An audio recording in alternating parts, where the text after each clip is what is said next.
colored town, way down on an Indian nation, in a lovely sloping ground. With the pretty little houses that you have a chance to see, with not so the colorfuls that's hanging in the street. Oh, it's a pretty town and the Negroes own it too. There's not a single white man there to tell them what to do. In Greenwood, in Greenwood, in Greenwood, in Greenwood, in Greenwood, in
got back yesterday and they still unloading her purchases off the train. It's okay. Paris, Sticky. All the creative people hang out there. Musicians dressed in tuxedos, writers, sculptors, such joie de vivre. It was all so modern, so strange, so wonderful. Paris was like one long drink. I got drunk. Princess. Come, princess. I wish I was back in Paris again, striding down the Champs-Élysées, past the Arc de Triomphe, the Versailles, the Louvre. Oh, look at what we've got here. Coco Chanel. Oh, the Sorbonne, the Eiffel Tower. Sashir Pirelli. I even climbed all 284 steps to the top of the Arc de Triomphe and shouted, Rio! Boxes and boxes of designer clothes. It was wonderful. Like I said, I am just glad that you are back home safe and sound. So am I, Mother Bowley. We have this big wedding to prepare for in only 3 more months, plus Mr. Pritchett's visit is coming up. I have to prepare our pictures and photographs for him. So much work to do. Grandmother? Yes. You know what I think? What you think, baby? I think you should bring Mother Bowley's cafe into the 20th century. Put a few small tables and chairs outside and create a whole little front section like in Montmartre.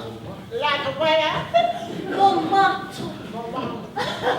It's where I was, the colored section of Paris. And you should serve crêpe Suzette for breakfast instead of pancakes. Serve for Susie who, what? Oh, Grandmother, you're the cat's meow. What's that y'all talking about? Crêpe Suzette. They're pancakes, the French style. Ooh, with strawberries and sometimes raspberries with the caramelized sauce. It's delicious. Oh, that reminds me. Dear? Yes, Mama. And son, don't forget to send a plate of meats over to old lady Johnson and chop them up real good for her, all right? Already got it covered. All right. And crêpe Suzette for everybody, Maria. Oh, Champs-Élysées. I used to hear that song all the time over in Paris, Princess.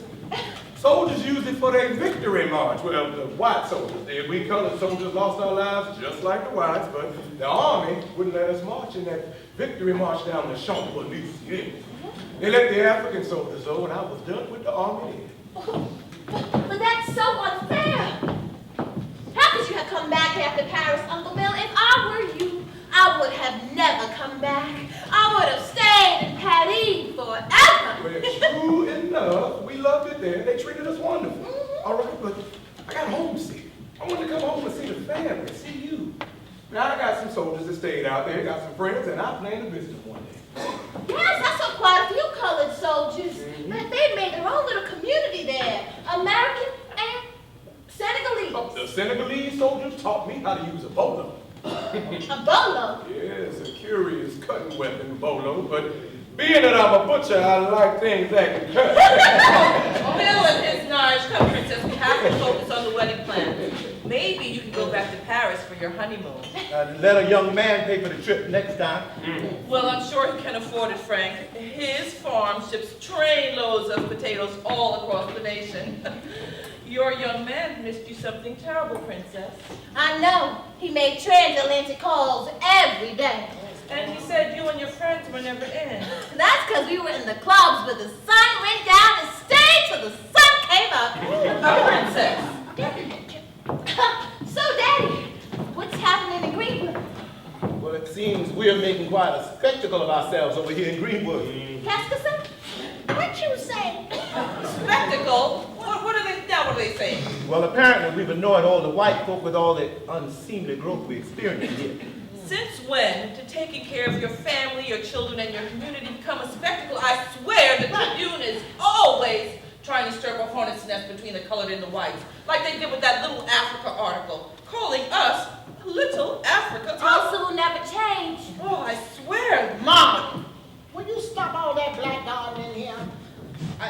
They must be trying to outdo the Tulsa world. Oh, no, they've gotten worse than the Tulsa world. I don't know, Frank, after that article about the white pastors, that horrible article. The white pastors? Well, what did they do? Well, supposedly they went on a tour of the illicit nightlife to pinpoint the source of crime in Tulsa. And what do you know? They pinned all the crime on colored men and that jazz and music. And they said they were horrified at what they discovered. Not only was liquor available in every place they visited, but every rooming house and hotel. And they said that Negro quarters were the ones providing the men with services of white. Ladies of the night, Mother? Princess. Well, anyway, Lieutenant Smitherman countered with an article of his own in the Tulsa Star praising us colored citizens. Yes, he did, and I'm glad he did too, because the pot can't call the kettle black. White crime in Tulsa is just as high. Yeah, vigilantes, them white boys be out there stealing automobiles like it ain't no tomorrow. That's right. Now, that article must be talking about that roadhouse out on Cherry Road. Ain't no color line out there. See, the Negroes and the whites, they be dancing together. Me and Della go down there and we be dancing too and they be jumping. Now, Bill, you need to be careful going to those kinds of hangouts. Vice dens.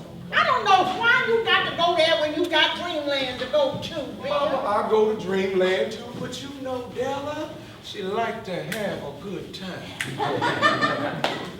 Excuse me, Bill, but that woman, what do you see in that woman? Della's a good girl. She's a good girl. She's fun. Listen, the truth is, her boss lady, Miss Huntington, she tell her to go down there and watch them girls of hers. You know how crazy they get. Oh, I've heard, dancing around in thin dresses, exposing their ankles, gyrating on the floor while Negroes play the piano. You know no good is gonna come of that.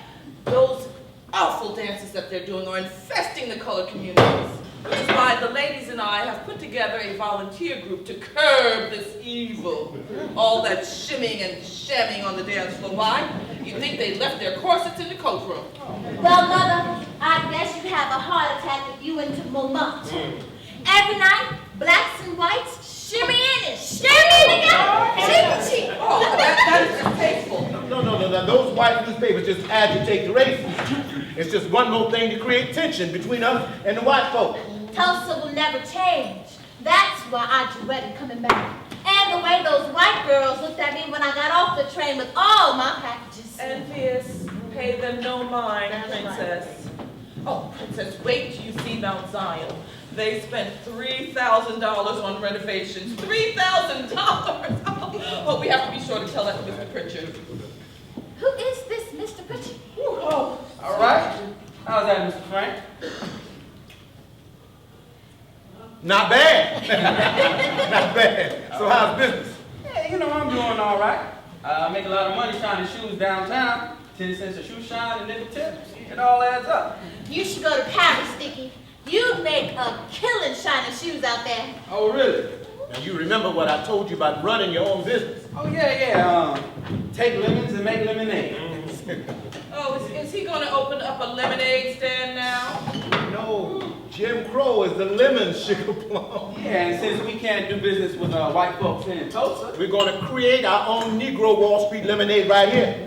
Well, our money stays right here, circulating throughout the community.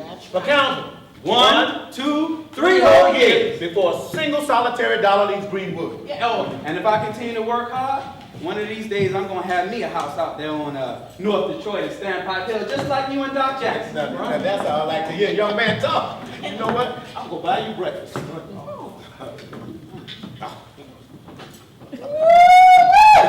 Thanks.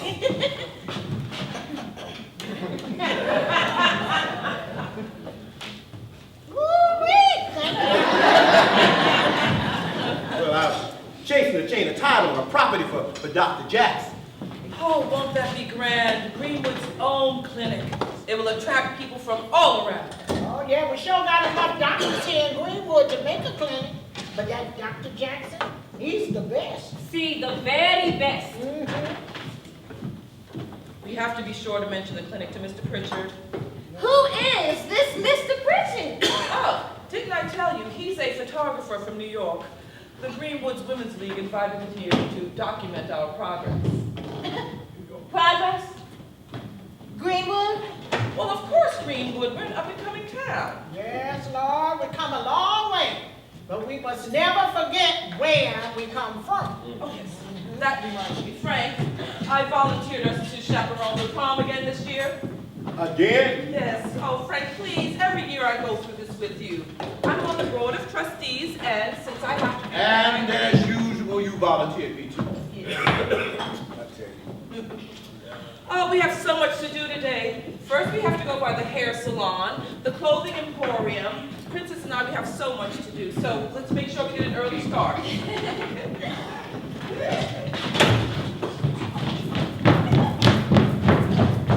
Princess!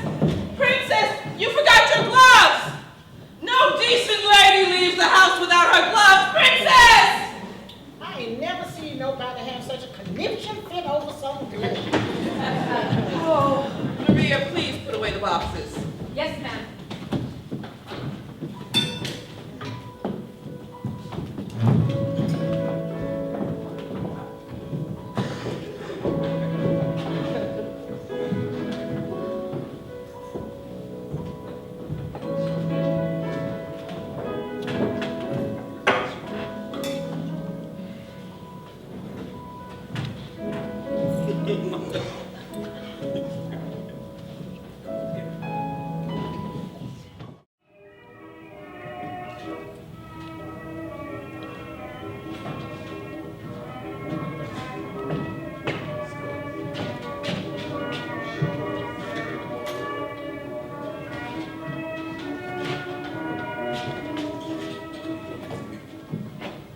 So now, how do you find Tulsa, Mr. Pritchard? Tulsa's a real pleasant surprise. Bustling little town. You know, it's refreshing from the tenements and crowded streets of the north, but that automobile traffic downtown just about as bad as the traffic up north. Oh, well, everybody's got a car. Oil money.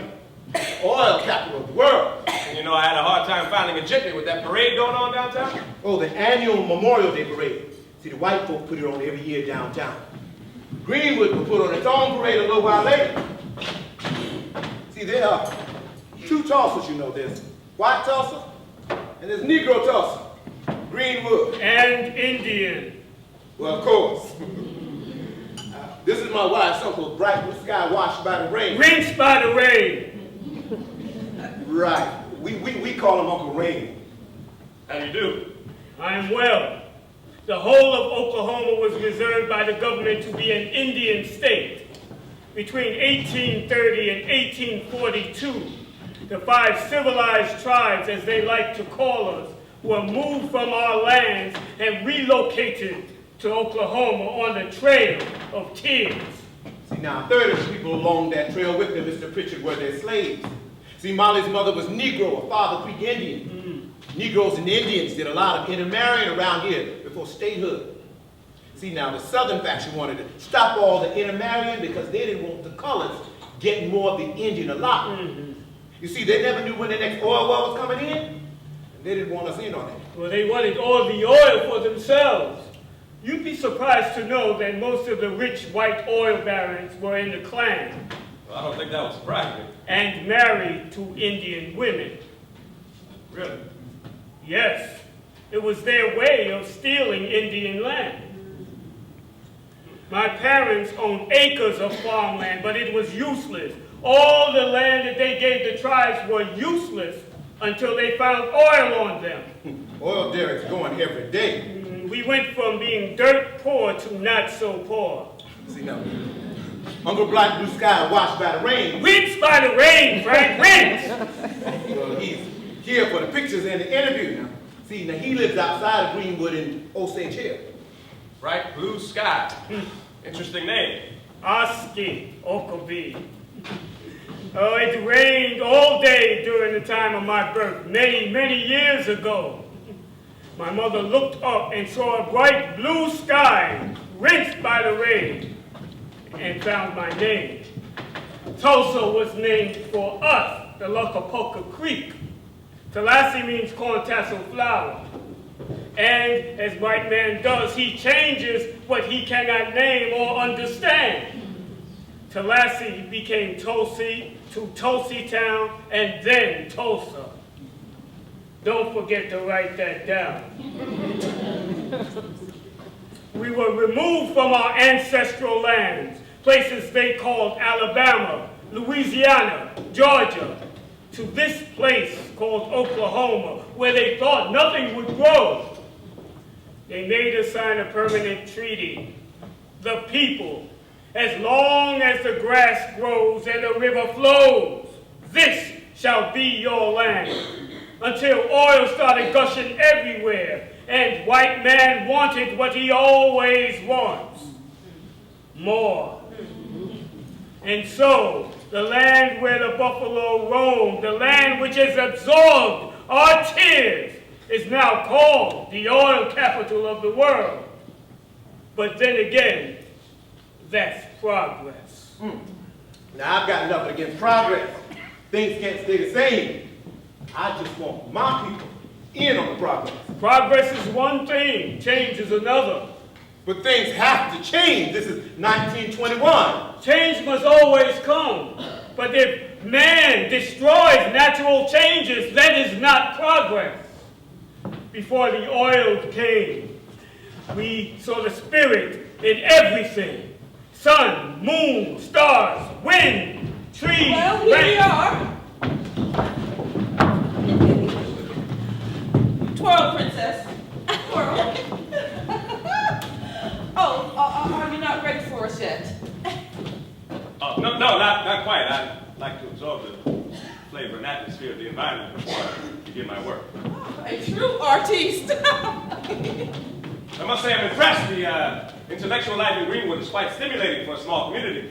Thank you, but we're not that small. Greenwood boasts almost 10,000. But you know, from reading the pamphlet here, I'd say you're responsible for a great deal of the intellectual activities around here, Miss Foley. Well, I reckon you can say I tried to I see all believe the he's speaking to me, Mother Bowley. Well, go ahead on then. As president of Greenwood's Women's League, I think it my duty to make sure that Greenwood stays en courant, if you will. You know, we had W.E.B. Du Bois lecture here a few months ago. Yes, I know. I'm sorry I missed that. I had the honor of being one of the photographers at Mr. Du Bois' daughter's wedding. That was the wedding of the century. Indeed it was. Oh, Mr. Pritchard, I am so impressed. You must come back and take the photos for Princess's wedding. Her father and I want her nuptials to be just as impressive, don't we, Frank? Yes, dear. Well, I'd be delighted to return for the wedding, and I'm honored that your league has brought me here, Miss Molly. Well, we only thought it fitting and proper that Greenwood come to national attention. Greenwood is making quite a reputation for itself. Why, even Booker T. Washington himself called Greenwood Avenue the Negro Wall Street. Yeah, so I've heard. Oh, yes, indeed. We pool our resources. We work together. We support one another. That's our formula for economic success. Now allow me to brag a little as realtor and president of the Chamber of Commerce. See, our motto at Bowling Real Estate Agency is, now you don't see it, now you do. Yes, it gives me great pride to have a hand in its growth. And I trust that your accommodations at the Stratford are comfortable, Mr. Pritchard. Oh, comfortable? Why, they're downright luxurious. Oh, the Stratford is the pride of Greenwood. We're going to be holding our wedding reception there. Did I tell you that she's marrying the son of the wealthiest potato farmer in Tulsa? Yes, ma'am, you did. It's the largest Negro-owned hotel in the United States, you know. I negotiated that deal as realtor. Oh, don't forget that he's a real nice boy, too, Ma. Oh, yes, he is, Mother Bowley. He's on his way now for the photographs. Oh, we own a lot of businesses in Greenwood. Yes, you know, I observed them as I walked in. No, we own our own bus line, That's right. airline, charter service that both Negro and white businessmen use. You see, there's a Red Wing Hotel. And the Stratford, which is where we'll be holding the wedding reception. Yes, we have 15 grocery stores, 13 churches. 21 churches, Frank dear. Yes, of course, honestly. We got 4 movie houses, 2 newspapers, 4 drugstores, a library, a hospital, an ambulance service, funeral homes, 4 chili parlors, a nightclub, And a partridge in the pear tree. and our schools. You must get a picture of our students, Mr. Pritchard. See, our young men must wear suit and tie to class every day. Mandatory. You see, that's what we're building here. A future for our children. I tell them all the time, if ever a Negro president was to come from this country, why, he'd be from Greenwood. Hello, Mother Bowley. Good morning, Delta Johnson. And how are you this morning? Blessed by the hand of the good Lord. Oh, I'll have my usual Maria. Sí, doctor. This is our world-renowned Dr. A.C. Jackson. What is he over here bragging on Greenwood again? Of course I am, and citizens like you. Pleased to meet you, sir. Well, now the pleasure's all mine. Hey, look, how's the baby? Mejorando. Better now that you give her the medicina. Gracias. Nada.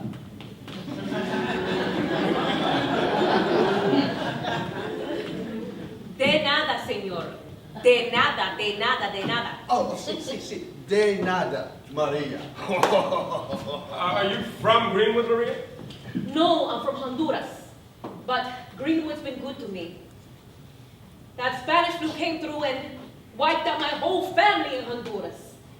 So whenever my only child gets a cough or a sniffles, oh, I think they're worse, but she's all right. The medicina doctor gave her cleared it right up.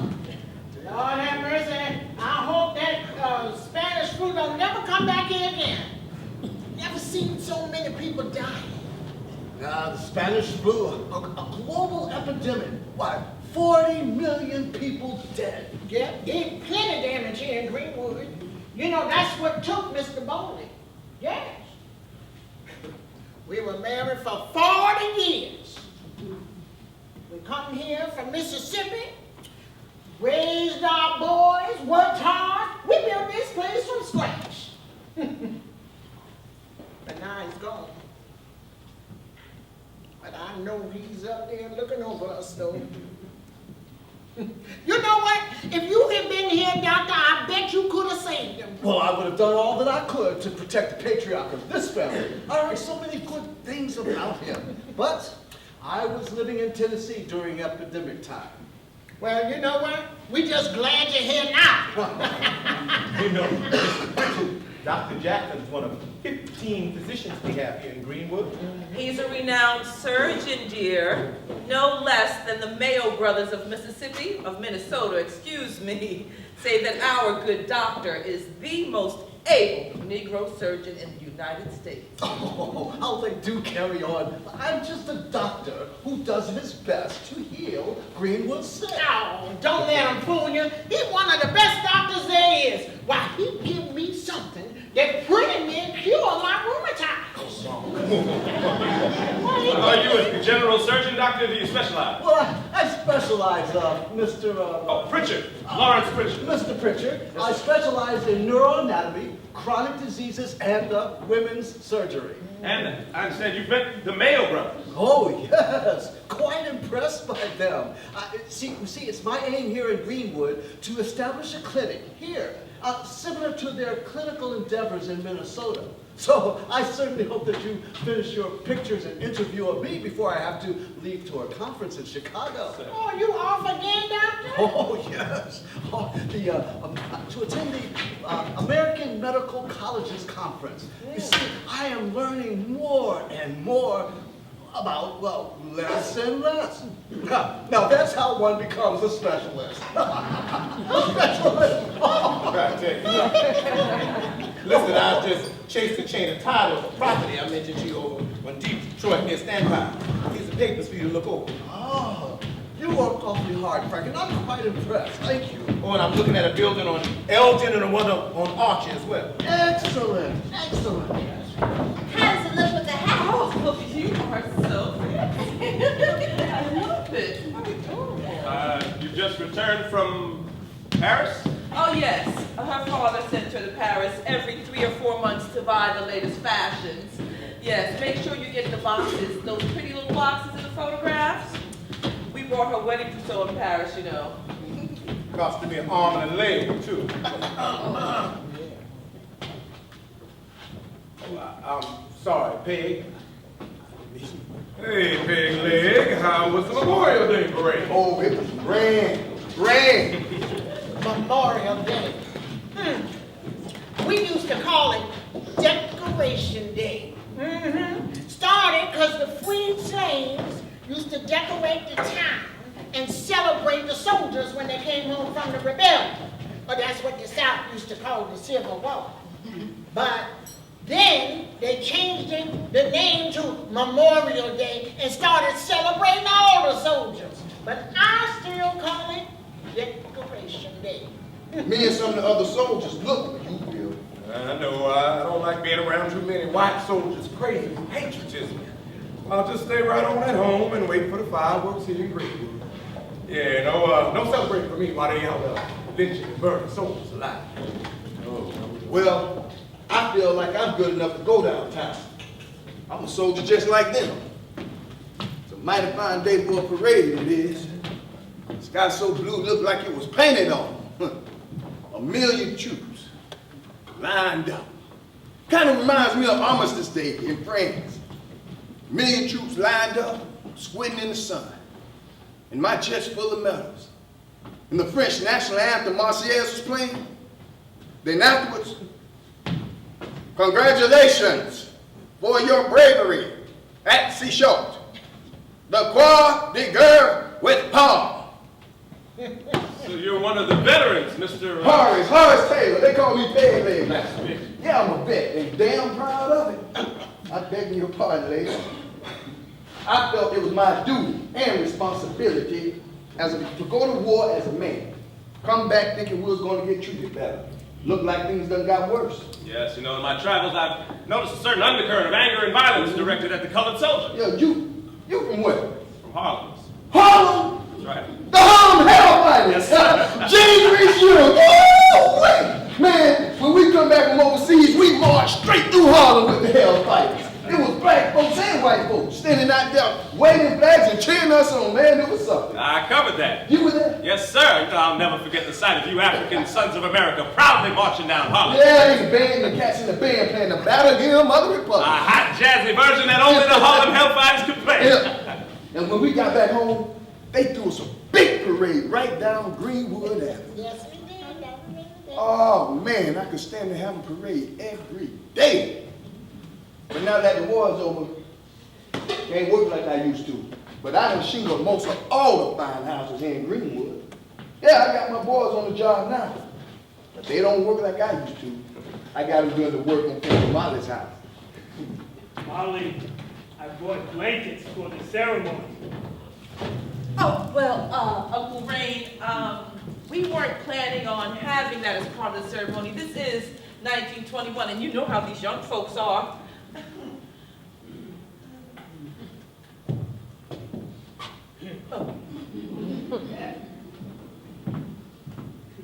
I also bought you a peace pipe, hand carved it myself. Ooh, a peace pipe? Yes, for you, Este Chaco, and for your husband in times of war. And there will be time. Oh, thank you, Uncle Ray. So, when are we going to take this grand picture? Oh, just a minute, Dr. Rowe. Oh, no, that is my brother Bill. Bill! What? Can't you see I'm busy? Put that cleaver down and come on and get in the picture. Picture? I got to get ready for the crowd tonight. Woo! How was up for that fireworks squad tonight, Bill? Oh, we'll be ready for 'em, Mama. Oh, good. I done made some barbecue and my new barbecue sauce. I got some fresh rub rosemary, basil, red onion, a hint of mint, and some peach wine brandy. This is the best on the avenue. Go on with it. Huh. That ought to be that Johnson Cafe will run for their money this week. Last week, they had lines wrapped around the corner for that smothered steak and gravy they served. Take off your apron, Uncle Bill. No, I think I want you to keep the apron on until I decide. What Maybe you can leave it too. That bloody thing. I don't just shoot pictures, I tell stories. So, Bill the Butcher, what's your story? Well, all right. You just said it. I'm Bill the Butcher. I love and appreciate fine meats. I love to serve the people. And my best desire in this here life is to give people the best cuts. Now see, my brother Frank, he went over to the university and that's fine for him and all, but I learned everything I needed to learn here at the chopping block and at war overseas. See, you got to have a positive attitude about life to be a butcher. And I have a detail, muscle and bone. Now, take Miss Della. Oh, I like to take Miss Della.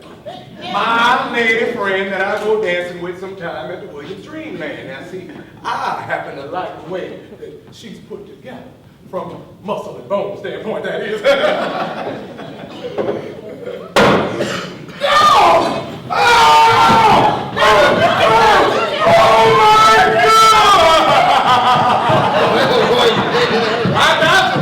I got good hands. I go to the show to you.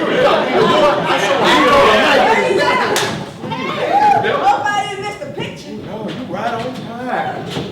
Today of all days, wouldn't you know it, Miss Huntington had me doing everything under the sun. It's all right. We ain't even started yet. Well, just show me where to stand.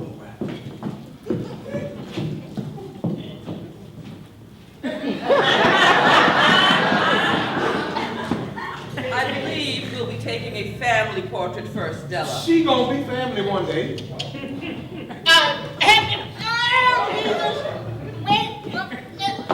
Have you been baptized yet, Della? Yes, ma'am. Mama, you ask her that every time you see her. I don't mind, Bill. I don't mind. You don't live in Greenwood, I take it, Della? No, I live in with a white family in Irvington Heights. Mr. and Mrs. Huntington and their 2 daughters. They swimming in money. Order. House looks like a castle.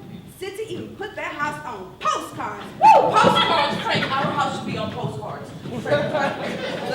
Yeah, I live in T-Town, Mr. Photograph Man, Tulsa. The Magic City, the whitest town in Oklahoma, they call it, and they proud of it. But life is real good for colored folks over here in Greenwood, and fun! Woo! Which is why I love to come over every off there. And it's see, Bill. Excuse me, that wasn't very ladylike. Now, I've been working for them for 5 years, but I hear they training color girls to work with elevators now, and I'm thinking about learning how to do that. But then on the other hand, I don't know. I missed the high life with the Huntington. Woo! I didn't see you in church on Sunday, Della. Oh, no ma'am. I had to go to service with the Huntingtons. It was dull as ditch water. But I like that Reverend Curlo. Right, everybody, I'm beginning to get a sense of the montage I want to create. If everyone would stand up and kind of press in. How would you like us to pose?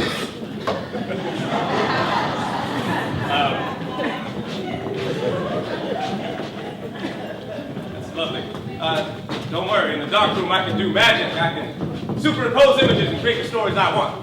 So, what made you go all around the country and do these stories on black towns, Mr. Pritchard? Well, Doctor, there are 58 independent black boom towns. That's right. And each with a story to tell. Get ready. You know, there's a new Negro movement in Harlem. Our culture is becoming the popular thing. I figure it'll touch Negro communities around the country. Well, I want to be at the forefront of it. I want to record it with my pictures. My travels, I keep hearing about Greenwood. People say, have you heard about Greenwood? So they say, you must go to Greenwood. So here I am. Now, let's see. All right. Good. Right. One. Good. Oh, great. Yes, sir. All right, right there.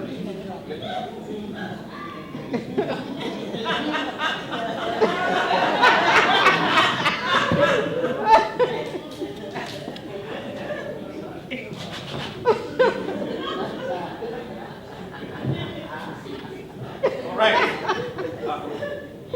Miss Mommy, just beautiful. Oh, you'll have to excuse me. I'm an artiste, obsessive about my work, so you have to bear with me sometimes. What do you plan on doing with these pictures? Well, I plan to put them in an exhibition and show it in New York.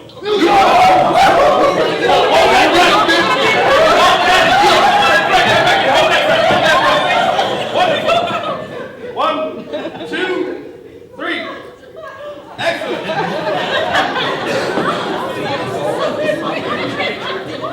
So, Mother Bowley, why don't you tell us something about early Greenwood, Mother Bowley? Well, I can tell you this. Greenwood done come a mighty long way in a short period of time by the grace of the good Lord.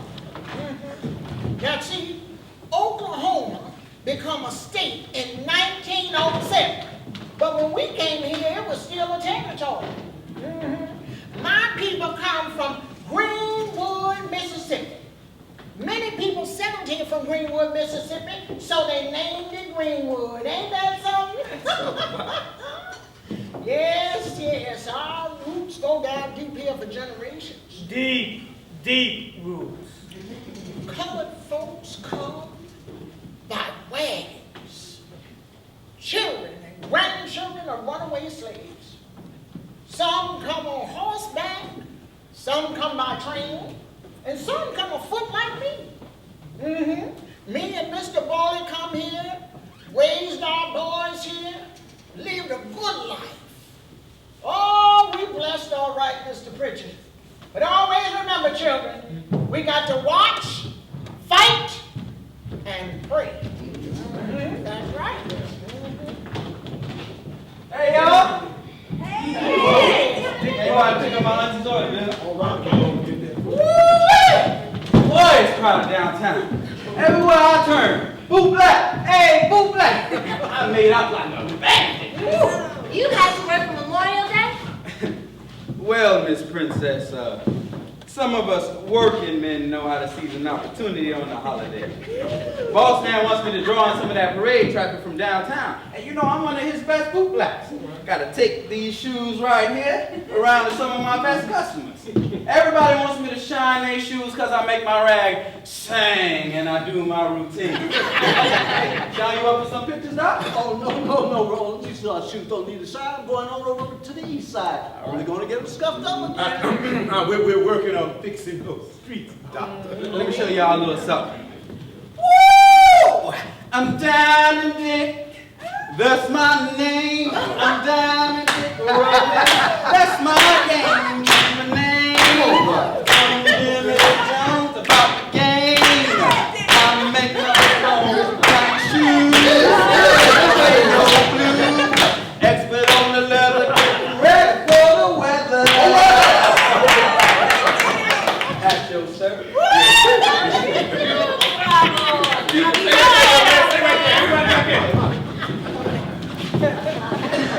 Right here, yes, you. Just from the doctor. Yes, wonderful. And you.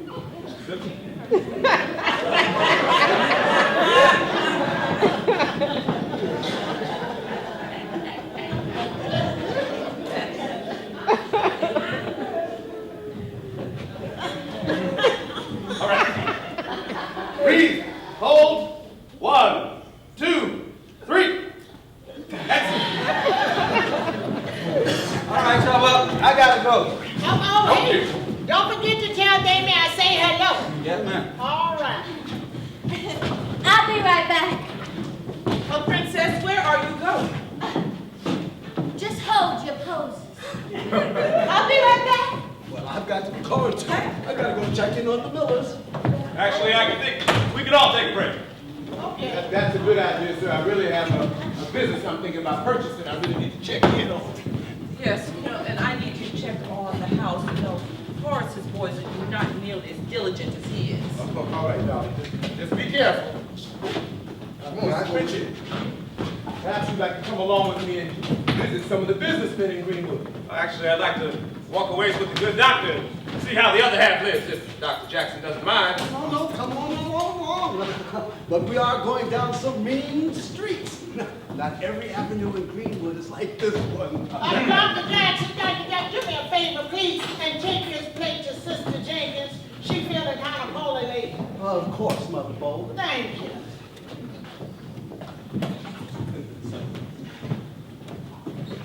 Well, I'll see y'all back here later tonight so we can take some night shots, all right? Okay, sure. All right. Well, I think I'm going to go on upstairs and rest my eyes. All right, Mama, you go right ahead and do that.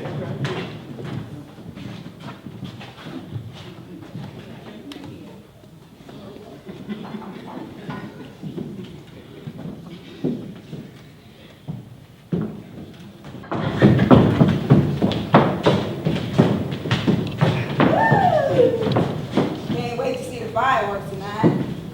Me? Eat.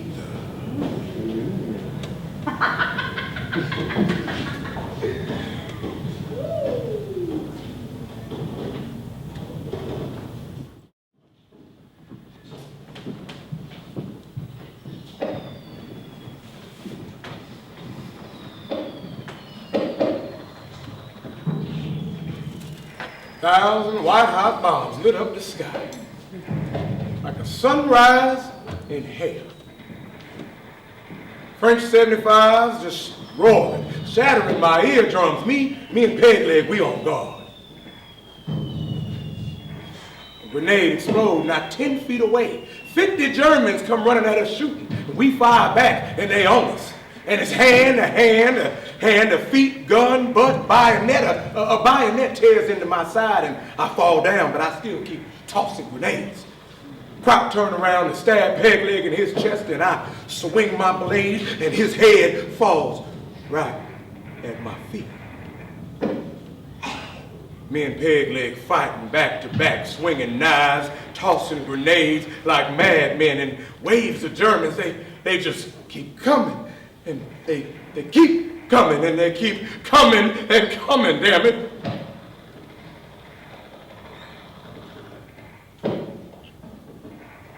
Me and Peg ain't human no more. We're killing machines. Kill or be killed. Kill or be killed.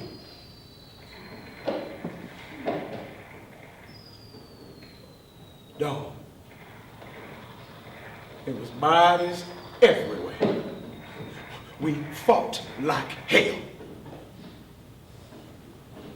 Me and Peg even got a letter of commendation for being killing machines. When I got back to the States, it was a little different. For a while there, I couldn't as much as wring a chicken's neck, but I'm all right now. And I lost a little bit of my hearing, but I'm all right now.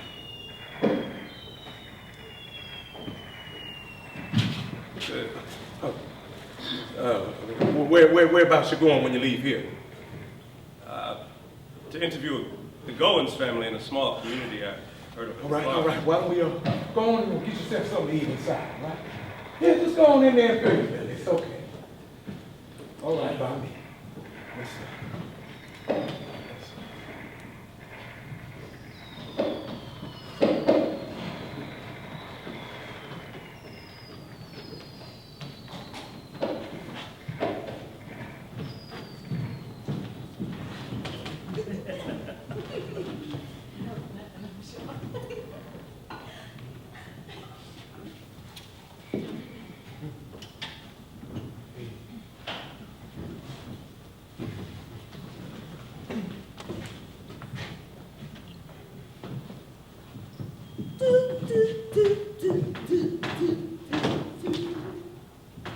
In the morning, every evening, ain't we got fun? Every morning, every evening, we still got fun. Every Sunday, have a fun. Stars when we tea, for people like us. In the winter, in the summer, think we got fun. Time to burn, and get it burn us. We got fun.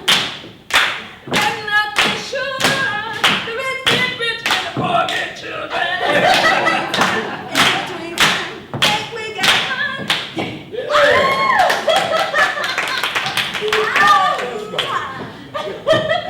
Oh, this feels like Paris.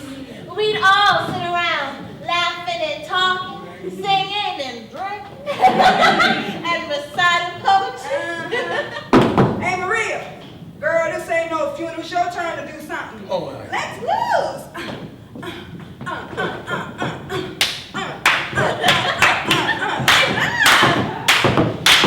Girl, you always look like you waiting for the other shoe to fall. Lighten up. I must be careful how I carry myself as an employee there. I don't want Miss Molly to see me acting without decorum. Miss Molly always acts like such a lady when she sees me Yeah, till she laughing gets or some having- fire water in her. Come on, child, do some of that Honduran dance for her. Come on. Come on. Sí, de la bueno. Okay. 1, 2, 1, 2, 3, 4. Por el día, All right. por la noche, si alegramos. Por el día, por la noche, si alegramos. No hay dinero, no hay comida, si alegremos con tu sonrisa. Por el día, por la noche,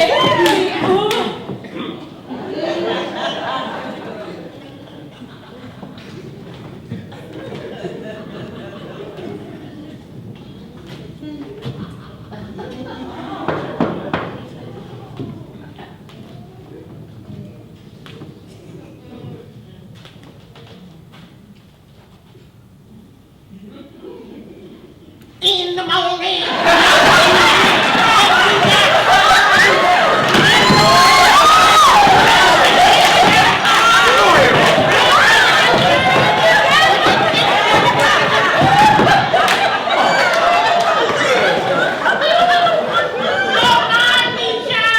King David danced before the Lord. So you just go ahead and do that Spanish dancing you've been doing. por la noche, si alegramos.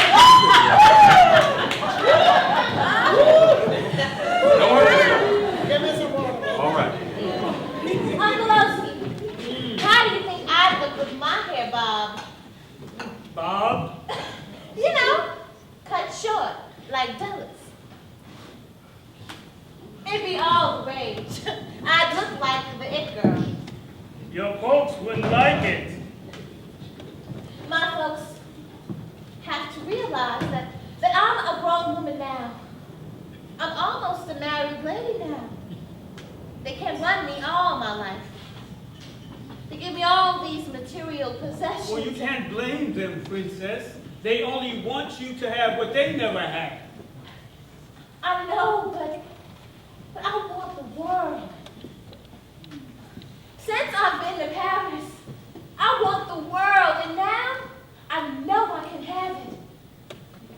I met Negro people from everywhere, from Harlem, Africa, and the Caribbean. Look at these new books I'm reading. Gertrude Stein.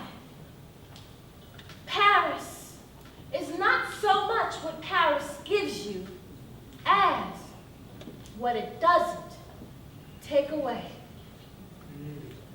See, that's what I like about Paris.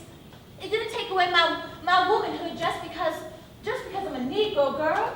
Since I've been to Paris, everything You has don't want changed. to get married anymore. How did you know? Well, it's obvious to anyone who will see. I met a musician there from How Harlem. will you tell your mother? I have no idea. Hey, Princess, you excited about your intended coming, a potato farm? I mean, what do you talk about with a potato farm, if you don't mind me asking? Well, we talk about lots of things. We talk about potatoes. Why, there are 1,001 things to know about potatoes, you know. You'd be surprised at all the different uses of potatoes. Okay. Why, you could boil them, fry them, and make French fries. I don't know if you're aware of it, Mr. Pritchard, but they lynched a white boy around here not too long ago. You talking about that Belgian boy? Yes, Roy Belton. And the police didn't do nothing about it either, because they said he was a murderer. Now, you know if they'll lynch a white man. Which is why I think all Negroes should behave with decorum. Male and female, what do you think, Mr. Pritchard?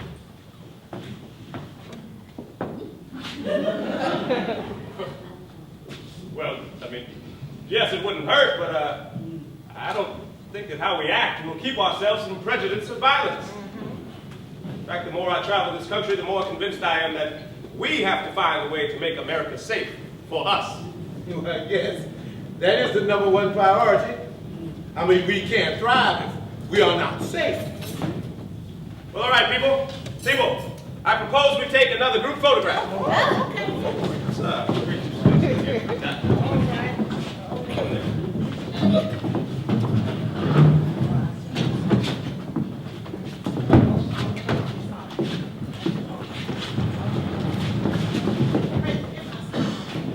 Mr. Frank, I'd like you to stand here, sir, please. Right over here. And Mr. Dell, are you here? I want to be next to Big. All right then. Bill, you in there without the apron this time. Okay. And let's see. Uncle Ray, here, sir. Here, sir, please. Maria, right there, and everyone just gather in, please. Mr. Pritchard, I do believe since I'm the eldest son that I should be on the front row. I understand, Mr. Frank, but I'm trying to paint a picture here. So, see, Princess, sit right here. And right up here, Miss Bowley, Mother Bowley. Well, I don't see why Bill and I can't be on the front row. I bought a brand new dress for these pictures, the very latest style. In Tulsa, not in Paris, And I made a brand new hat. which is blocking my view. Look, Mr. Pritchard, I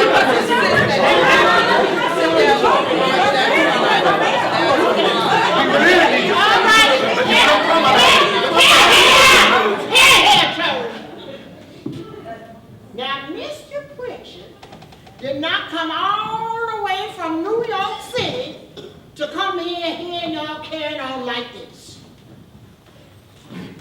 Fight. fighting over who's best. The good book say the first shall be last, and the last shall be first. Mother Bowley. Excuse me, Mother Bowley. Oh, yeah. Why don't you come sit right here? Yeah, Mother Bowley, you should. This makes sense. She should have the honor of being on the front row. She's the mother of this town, the grandmother of the bride. She's the matriarch of this family. She should be front and center. If you say so, Mr. Pritchett. Yes, ma'am.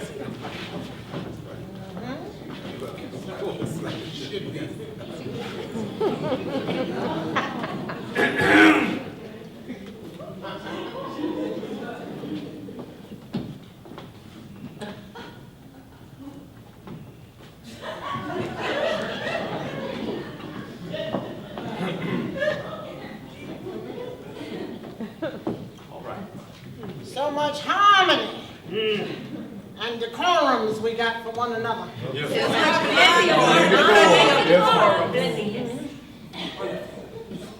All right, everybody breathe. Hold. 1, 2, 3. Princess! What? Princess! Princess! I think I'm in trouble, y'all. In trouble. I was downtown, you know, at my shoe shine stand. You know, I was working all day and I had to use the washroom, you know. So I went into the Drexel building to the top floor. It's the only building on Main Street that scholars can use. I mean, we all use it. I have permission to use it. Let me tell you.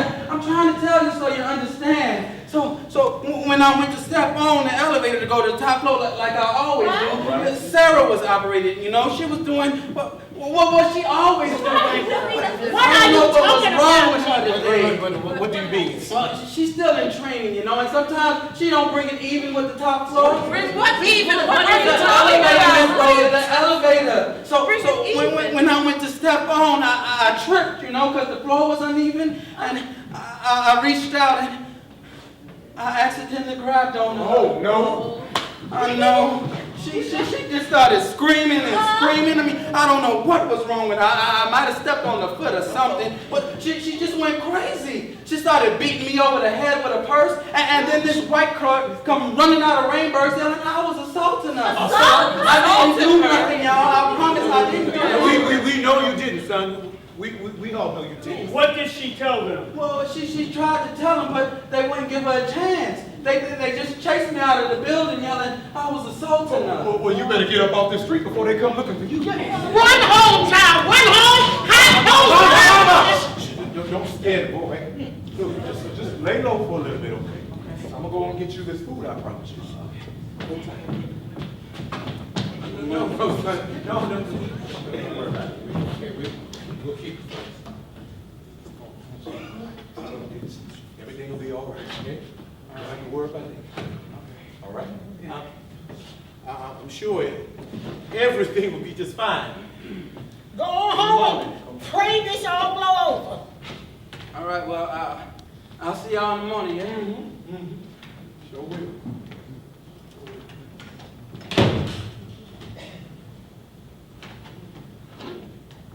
Well, let's just resume the festivities. Molly, the princess, show us one of those lovely dresses my money paid for in France. Right. Let's try to keep it positive. Yes. Positive. Della, baby, can you sing that song we were singing for us earlier? Oh, she's a song. She sang a song. In the morning, in the evening, ain't we got fun? Every morning, every evening, we sure got fun. The rent's unpaid, we having a fun.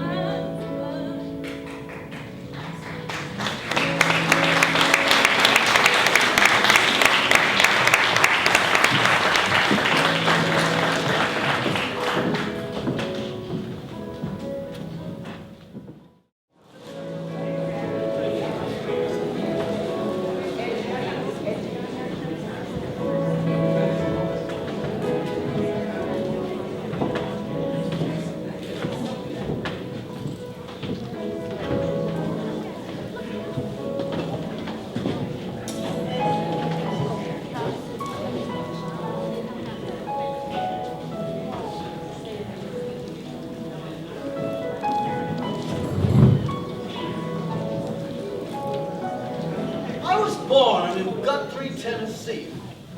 Now, my father was a law officer, and I learned from him early that I could be part of the hurt or the heal. So I attended Meharry College, where I trained to be a surgeon. Now, I moved to Tulsa 2 years ago. Heard about the entrepreneurial geniuses here wanting to build a better world. Why, I'm excited about the future of Greenwood and about improving healthcare overall. You see, when I returned from that conference, 15 excellent Negro doctors and I are forming a partnership for a clinic here. Why, Frank Boley is already looking for the right property for it. The Greenwood Clinic. No one will be turned away because of color or creed. Why? It will have the latest equipment, the finest doctors and nurses, all trained and skilled in the most advanced techniques. Because you see, in the end, health care is about the people you serve. It's about the people first. You remember that, young man? I will, sir. I will. Let's get this picture. Beautiful.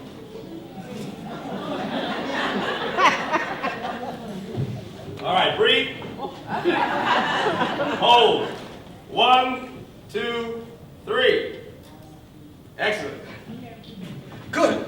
Well, I certainly hope we're finished here because I have got to be making my rounds. Yes, Dr. Jackson, thank you. You've given me much to digest. Well, excellent. Well, I got to make sure that I have enough for the kids along the way. Maria, more ginger peppermint, por favor. Doctor, I think you have too many candies in that bag. Más que la medicina. Candy is sometimes medicina. To quote the Mayo brothers, if you want to educate the public about health care, educate the women first. Now, I say to get to the mothers through their children, for they will fight to the death for the health of their children. Ginger peppermints, excellent for digestion. Respiratory ailments, and overall immune deficiencies. Why, chicken pox, rickets, shingles, even polio can be halted with preventative methods. Teach the mothers and the community is healed. When you open that clinic, doctor, I would like to train to be a nurse. It would be an honor to have you on board, my dear.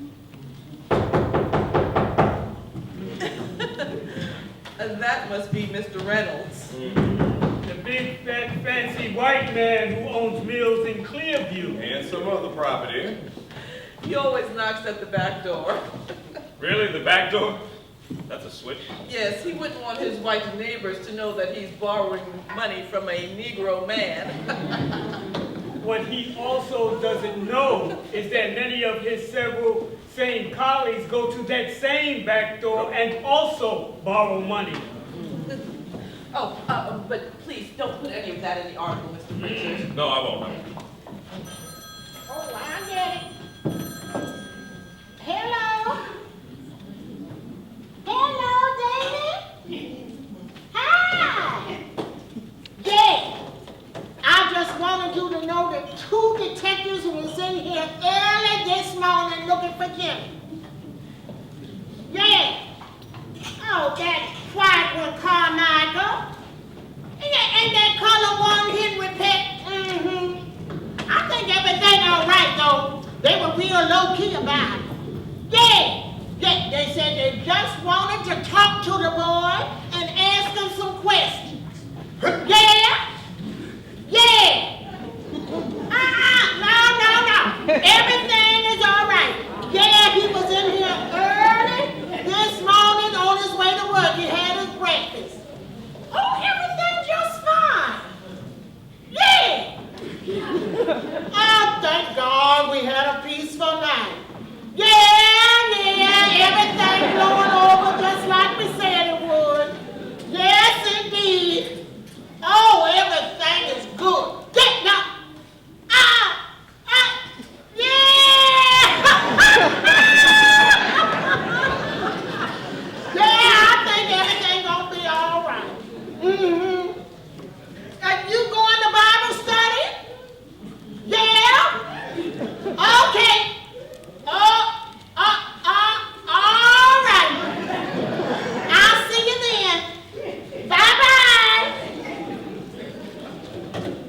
Why must Mother Bowley talk so loudly on the telephone? I can barely hear myself think.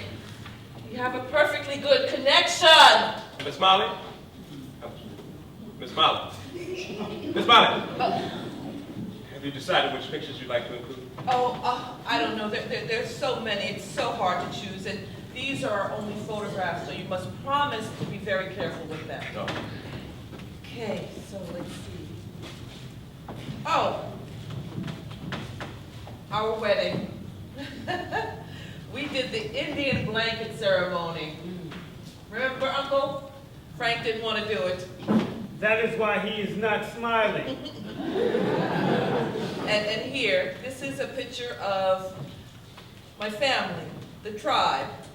There's me, my mother, my father, other relatives. Uncle Rain was taken as a small boy by whites. And raised with different foster folks when I was growing up. One even took me as far as Pennsylvania. Some were kind, others not so kind. I made my way back here many, many years later as a grown man. Uncle Rain raised me after my parents died. He would tell us stories of his foster parents.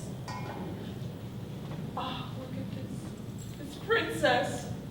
Isn't she just a bundle of love? She had her own mind behind that lovely countenance. Yes. Oh, and look here. Oh, Bill and Frank building the first cafe. Look at them. You can barely see them. Covered with dust and soot. Oh my. Ooh, everything just kept growing and growing, so we had to move it over here to Greenwood Avenue. The realty business, the cafes, hard work and determination. That's how we did it. But we've always heard that whites want this land. You know, I can't picture Mr. Frank getting his hands dirty. Oh, well, Frank will get his hands dirty. He'll do anything for his family and his community. Hey, have y'all heard? Heard what? They just arrested Dick Rowland down Greenwood Avenue. Oh, the white girl said she didn't want to press charges. Well, all I know is they hauled him in. Oh, Lord, no, I just got off the phone with Damon. Maybe I ought to call her back. Wait a minute, Mama, hold on. Maybe let the boy go. She should probably retain him a lawyer as soon as she can. B.C. Franklin, that's who she should get. B.C. Franklin, he's the best colored lawyer in Jonesboro. Well, he shines a lot of these white attorney shoes, too. He may want to call one of them. Maybe so. They think pretty highly of him because they're serious about their shoes now. Have y'all seen the Tribune? No, what? Nab Negro for attacking girl in an elevator. A Negro delivery boy who gave his name to the police as Diamond Dick was arrested on South Greenwood Avenue this morning by officers Carmichael and Patton. Yes, charged with attempting to assault the 17-year-old white elevator girl in the Drexel building early yesterday. Diamond Dick will be tried in municipal court on a state charge. State charge? The girl said she noticed the Negro a few minutes before the attempted assault looking up and down the hallway on the third floor of the Drexel building as if to see if there was anyone inside. But thought nothing of it at the time. A few minutes later, Diamond Dick entered the elevator, she claimed, and attacked her, scratching her hands and face and tearing her clothes. What? See, her screams brought a clerk from Renbrick's store to her assistance, and the Negro fled. Diamond Dick was captured and identified this morning, both by the girl and clerk.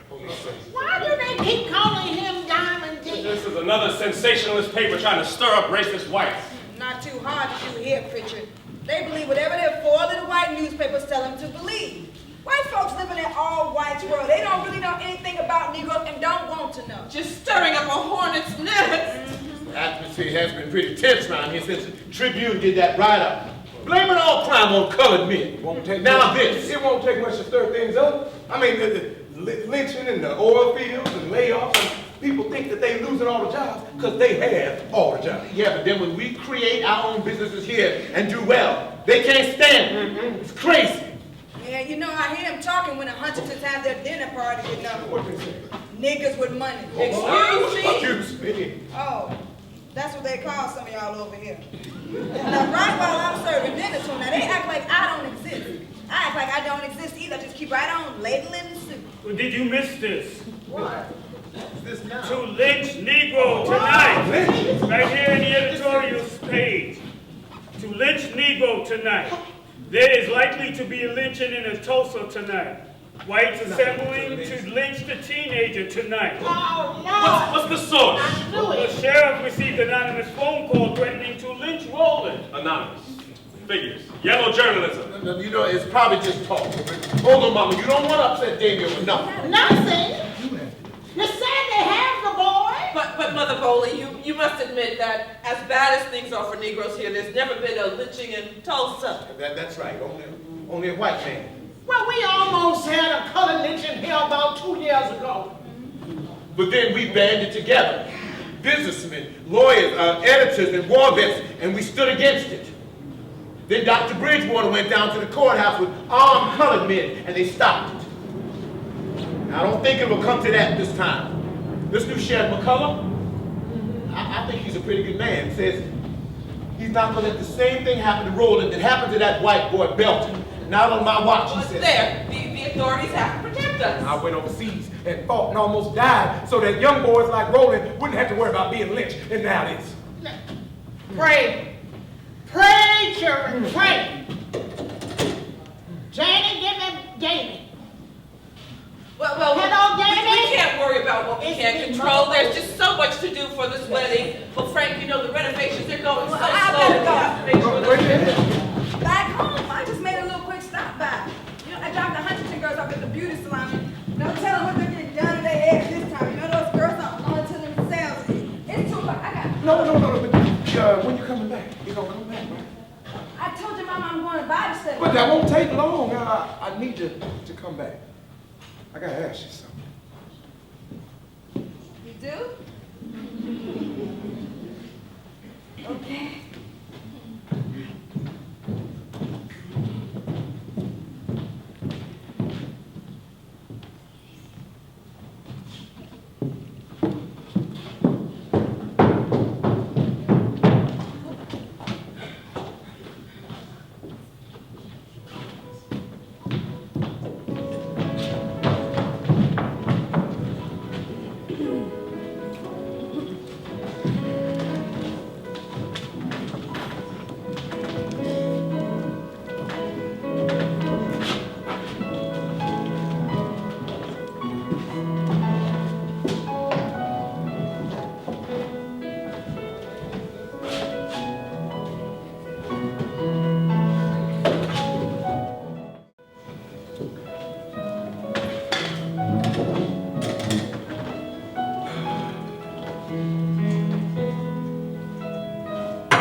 Us vets drove down to the courthouse.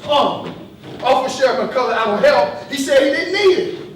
1,000 violent crackers milling around outside the courthouse shouting for Dick Rowland's head, and he said he don't need our help. I'm going back now. Peg, just hold on, all right? You don't want to go down there half-cocked. Frank, just talk to the sheriff on the phone now. Look, man, I don't care what Sheriff McCullough say. I was there. I saw that mob, Bill. How's the boy doing? How you think the boy's doing? The boy's scared shitless. What was he doing associated with that gal anyway? Oh, come on, Bill. You know that's just white folks talk. Now you know that boy got enough sense not to take that kind of chance with his life. You sure about that? You remember we was overseas and that colored soldier thought that I was trying to talk to his Italian gal and he pulled a 45 on me? You remember that? That was overseas. You still looking for a fight? I done been to war. I ain't going back to war, all right? Let the sheriff have it. Well, you do what you gonna do. But me and the other soldiers ain't gonna let them lynch that boy. I mean, the best time to do something about a lynching is before it happens, not afterwards. Come on, listen, Bill. We got plans. The African Blood Brotherhood, we got jitneys bringing in ammunition. They stocking up now behind Paradise Baptist Church. I got beef to trim, and me and Della, we going out tonight. Beef to trim? Yes. I can't believe what I'm hearing. Come on, we need you, Bill. I can't believe I'm saying this, but you ain't scared, is you? Like them soldiers you saw at the war. How hiding in their foxholes, too scared to come to the aid of their own company. Get out of my face! Oh, what? What you jumping for, Peg, huh? You know I got good hand-eye coordination. Come on! Now will you two pipe down over here? And that was Barney Cleaver on the phone. Says the sheriff is doing everything they can to keep Roland safe. They got him in a jail cell on the top floor of the courthouse. They shut down the elevator. They got 6 deputies surrounding that boy. Let the sheriff handle it. It seems like they're doing everything that they can to help protect that boy. Yeah, but that might not be enough. Might not be. Yesterday I read that 6 prisoners broke out of jail, sawed the bars off the windows and the doors. See, that's what I'm saying. If they can get out, that mob can get in. Now, they've got men up on the roof with shotguns and rifles. Look, me and the other soldiers went down there.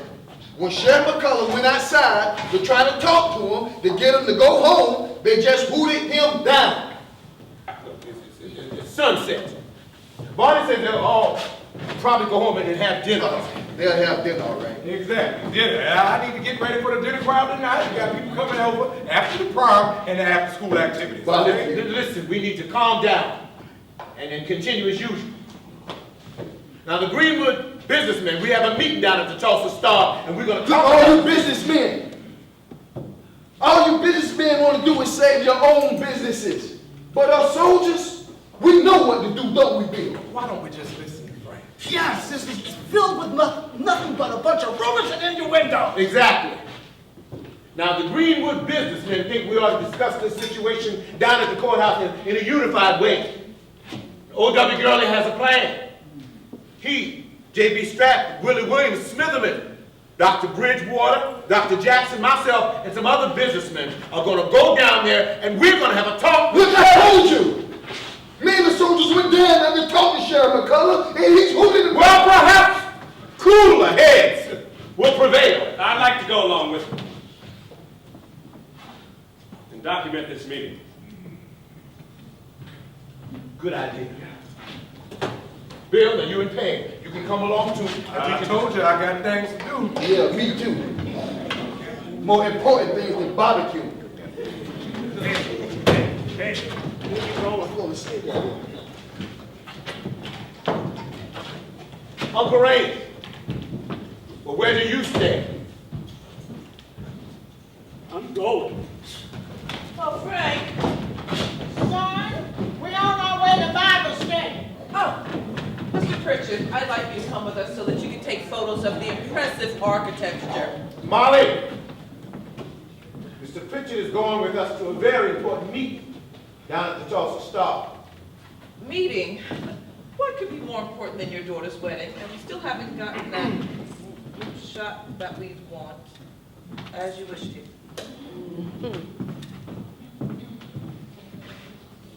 Boys, y'all reckon it's all right for us to go out? Yes, Mother, I think so. Besides, all the trouble really is downtown. Don't go anywhere else. Come right back. But they're having a concert at the Dixie that I want to go to. And I have to go by Mary's. I promised to loan her my pearls. Oh, not your pearls. Listen, Not your pearls. listen, we have to be cautious until things die down.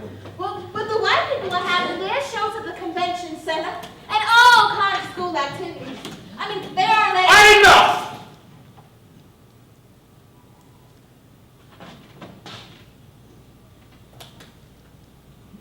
Look, just be satisfied. We're going to church for now. Right? Mama?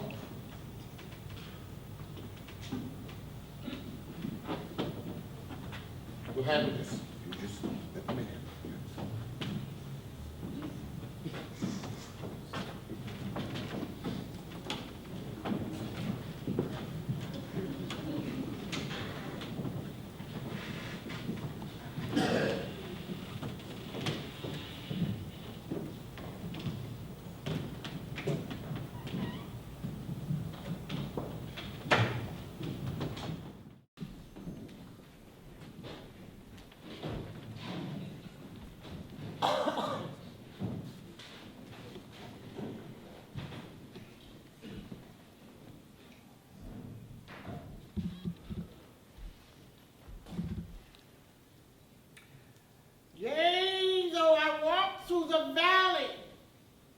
of the shadow of death.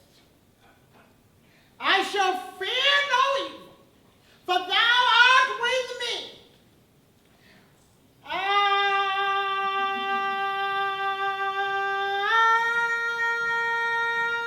Love the Lord, he heard my cry.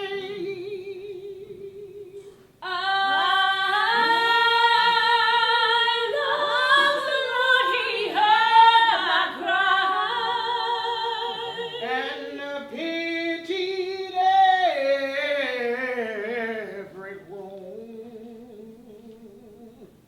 And pitied every groan. Long as I live, Long as I live, while troubles rise, while troubles rise, I'll hasten to his throne. I hasten to his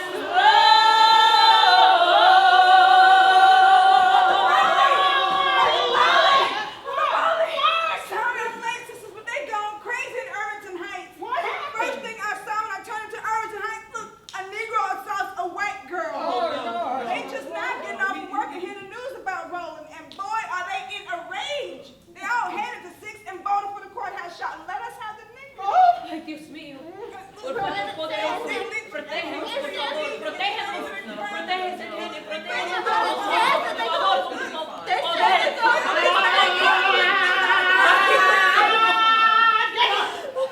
I love the Lord, he heard my cry, and pitied every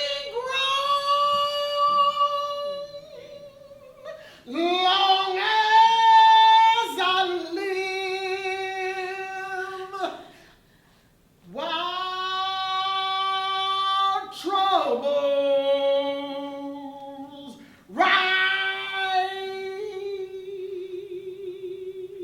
rise, I'll hasten to his throne.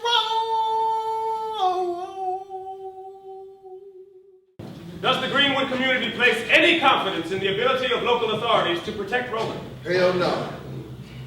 Saving Roland is up to us.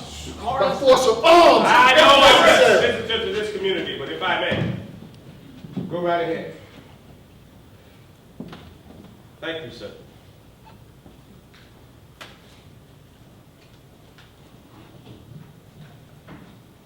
I've covered quite a few of these types of situations. Well, they always end badly. Since the war, it seems like there's more racial strife than ever. You would think it's to be expected in the South, but I've witnessed and photographed it in the North. Everywhere I go. I covered the Harlem riots in the red summer of 1919 when riots broke out all across the country. There were white mobs invading black neighborhoods. They tell us to stay on our side of the tracks. Work. Pull up by our bootstraps. Then when we do, they come on over and they knock it all down and just burn it to the ground. Kill us. Maim us. Dispossess us. Destroy our homes.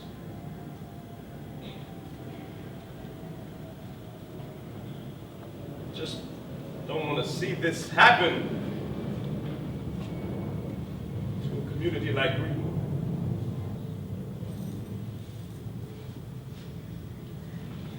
So if there's anything I can do to help in my capacity as a reporter, as a photographer, as a man,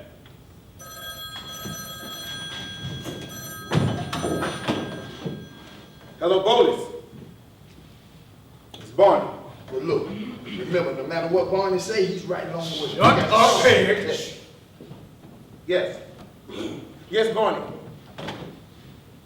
Yes, I believe we're all of the same mind here.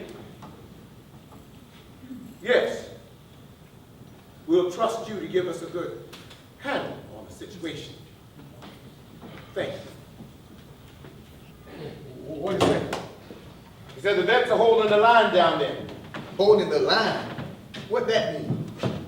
Well, they've asked Reverend Kerr from the First Presbyterian Church to speak to the crowd. It seemed to have had some effect. That's good. Everybody trusts Reverend Kerr, colored and white. So, thank you for that, Mr. Pritchett. We really appreciate it. Uncle Rain is chief, part of the Greenwood Council. What do you think? Oh, hell no. We ain't got no time for no Indian history. Hey, shut your mouth. We are all in this together in this, son. Anything to say?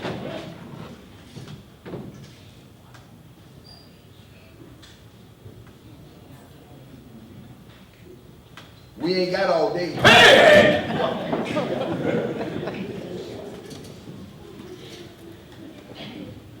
Come!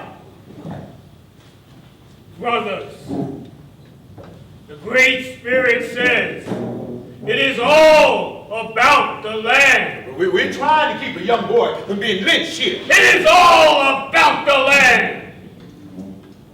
There are red sticks and white. You choose. Explain.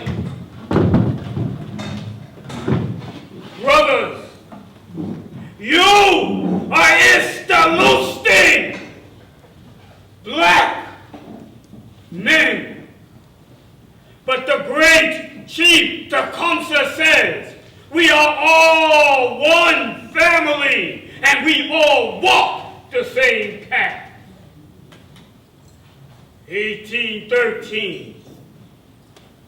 The people knew we had to go to war against the pale face of our own land.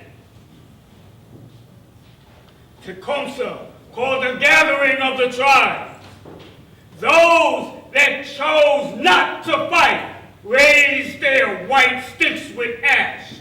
Those that chose to fight raised their fiery red ones. See, the red ones. See, now you're talking, Chief. That's what we want, the red ones. We, the Creek, part of the 5 civilized tribes, chose white. And so, our trail of tears began and continued. In life, a man must choose and walk his own path. And there are many trading, hunting, war paths. We must always fight for what is ours. So I say, brothers, raise your fiery red sticks. It is time.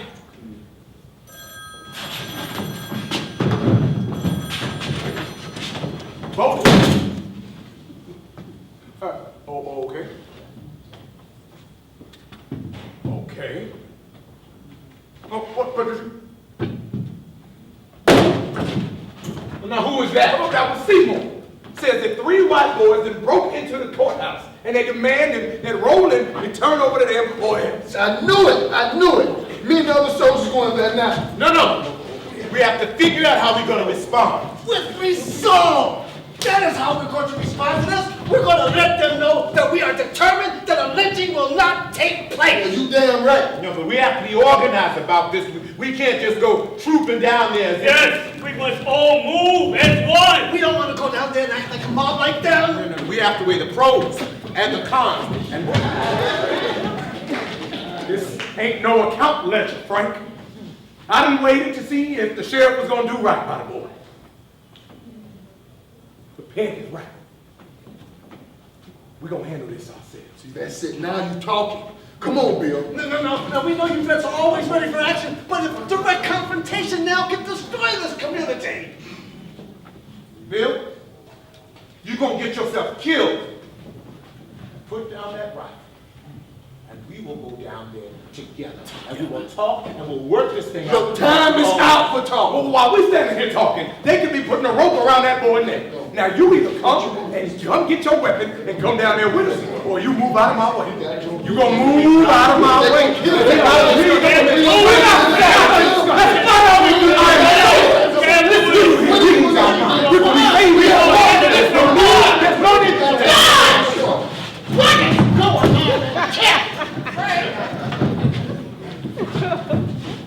Where you going, son?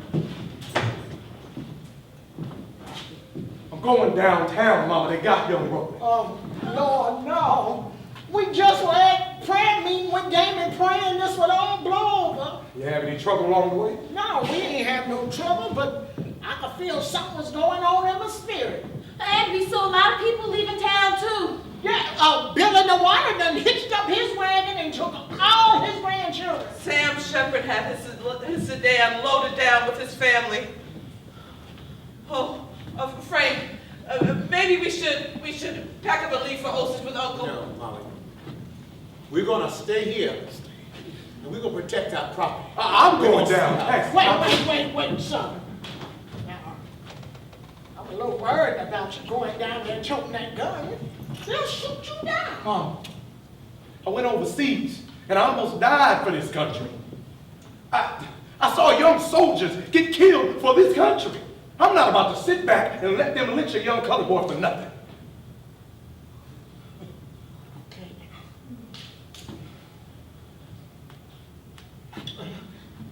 All right. Okay. But you be careful, and God go with you. Take God with you. Mama, I'm gonna take care of myself, okay?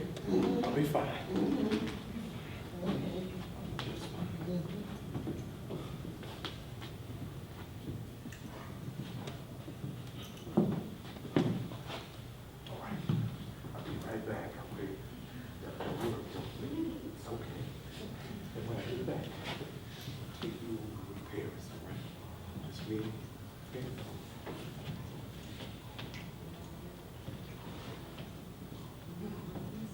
Come on, man. Let's go.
There are some good Negroes who are kind and courteous. They are helpful, and the Southerner has affection for them. But there is a black man who is a beast. This is a physical fact that the New Englander does not know and cannot comprehend. That bad black man is a bad man. He drinks the cheapest and vilest whiskey. He breaks every law to get it. He is a dope fiend. He holds life lightly. He is a bully and a brute.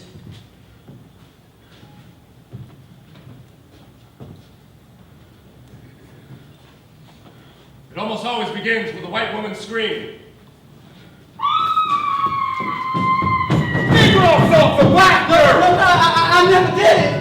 Let us have the nigga. Bring the rope. There'll be a lynching tonight. The floor was uneven, that's all. I tripped. There'll be a lynching tonight. Let's take it. Word is spreading like wildfire. Wildfire. I just got home from work and heard the news. No, it's all lies. There'll be a lynching tonight. Rumors. Ugly rumors. Sarah knows I didn't do it. She didn't even press charges. I'm headed to the courthouse. We're gonna lynch us a Negro. That devil thing, he looks like a that girl. Black devil. I'm Diamond Dick. Protect white womanhood at all costs. I shine your shoes. I take away your blues. I'm trapped. We got this nigga. Get him. No. Kill him. Get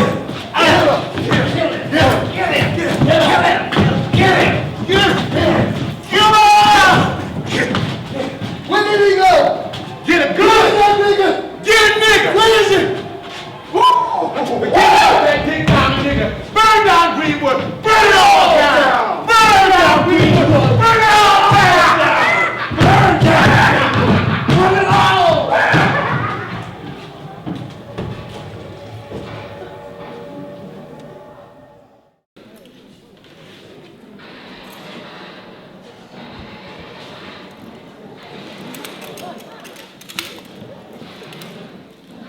See, this is the dividing line.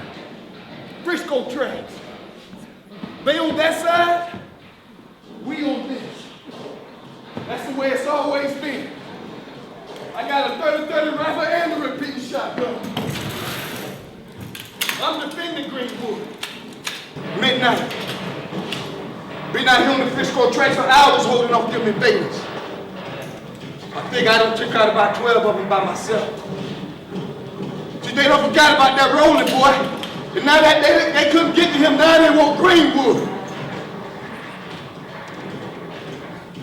Doggers held him off of other parts of Greenwood. But it's been hot and heavy here along the Frisco railroad tracks. And we ain't gonna let him cross them tracks no matter what. A passenger train pulled in, and we just kept right on firing right under the train. You could tell by the scared look on their faces that they thought they had pulled into a war zone. Bullets raking both sides of the train. Passengers taking cover for the floor. Yeah, they came from Greenwood, but they gotta get through me first. I can't find Peggy. We got separated in the skirmish. Hayden, second in Cincinnati. Suffering shots. Fire. Major casualties. They looking for Dick Rowland. They don't care about Dick Rowland. They want Greenwood. Outnumbered by the whites, 10-1. Suffering shots, murder, loot. Oh.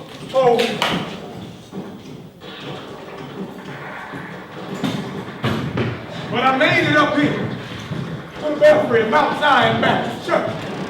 The best aerial view of stand by me. We ain't gonna let them cross them tracks no matter what. I know Peg and the other soldiers are gonna do what they got to do.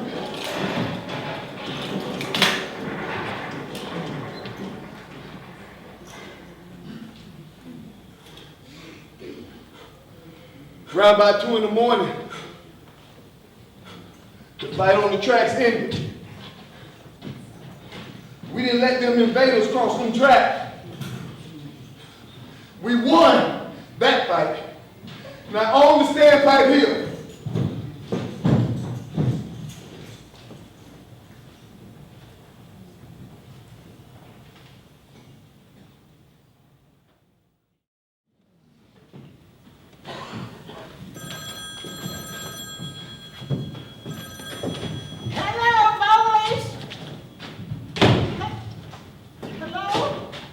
Well, at least the National Guard is here now. Well, thank God for that.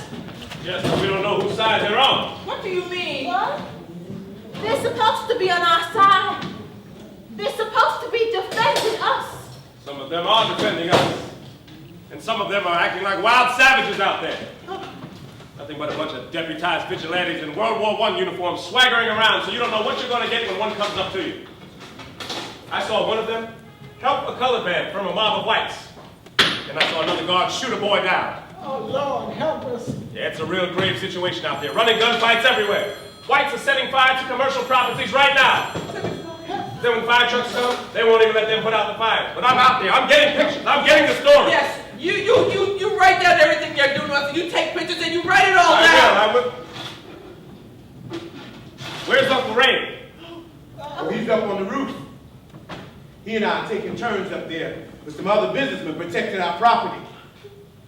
Willie Williams even has his white employee, the one who runs the projector over on top of the dreamland with a rifle. So far, most of the juveniles have been going up and down Greenwood, throwing rocks, shouting obscenities, firing random shots. Listen, when you were out there, did you hear any word on Bill? Well, yes, a soldier by the name of Seymour said that Bill is defending the homes of North Detroit, and he's holed up in a tower in Mount Zion. Mount Zion? Yeah, that's good, that's good. He's got a good aerial view. I'm sure he'll be all right, Mama. And we talked to Dr. Jackson. He said the vets are holding the line down there. Okay. And Peg Leg has organized a brigade of young boys who form a human chain up the hill. They're taking ammunition to reload the guns. It's like the war never ended out there. Germany doesn't have anything on Tulsa, and whites are calling Greenwood the enemy. What? The enemy?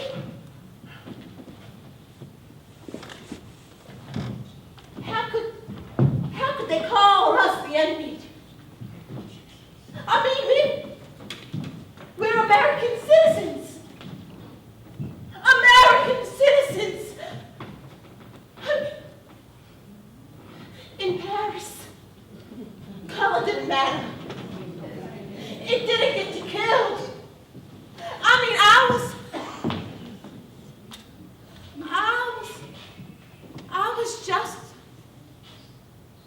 just a pretty American girl who got lots of winks from all kinds of men. Princess.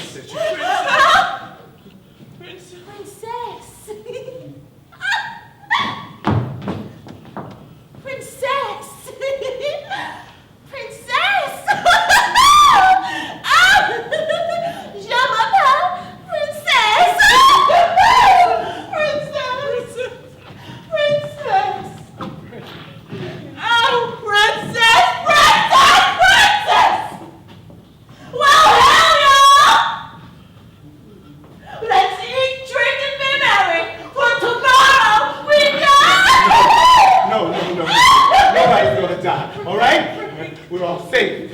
And rolling safe down at the courthouse. Oh, thank God. I think this situation has moved beyond Dick Rowland now. Yes. It's moved beyond Dick Rowland, but here we sit in mortal danger because of him carrying on with that white trash gal. Molly! Bringing all that trouble down on our heads! Even if that was the case, that's no reason for them to try to take the lives of another human being. That's right, Molly. No need in blaming him. In a situation like this, we all in the same boat. We just have to have faith in God. Oh, I don't have faith in anything anymore. You hush, John. God is all we got. Oh, come, Princess, come. Let's get away from this madness outside. Let's do something productive. Take away the madness. Yes, let's focus on the wedding. We've got so much to do. I'm not getting married. I'm not getting married. And if I live through this night, I'm leaving Greenwood. And I am never coming back. Oh, no, you're upset. You're upset. We'll talk about it in the morning. Hello, Bowlies. What? We do all we can to show ourselves approved. And then something awful like this happens. Hemmed in and cornered like wild animals. Frank, how can they treat us like this? How can they treat us like this? It's not all over, Molly. There's still some good white Christians in this town.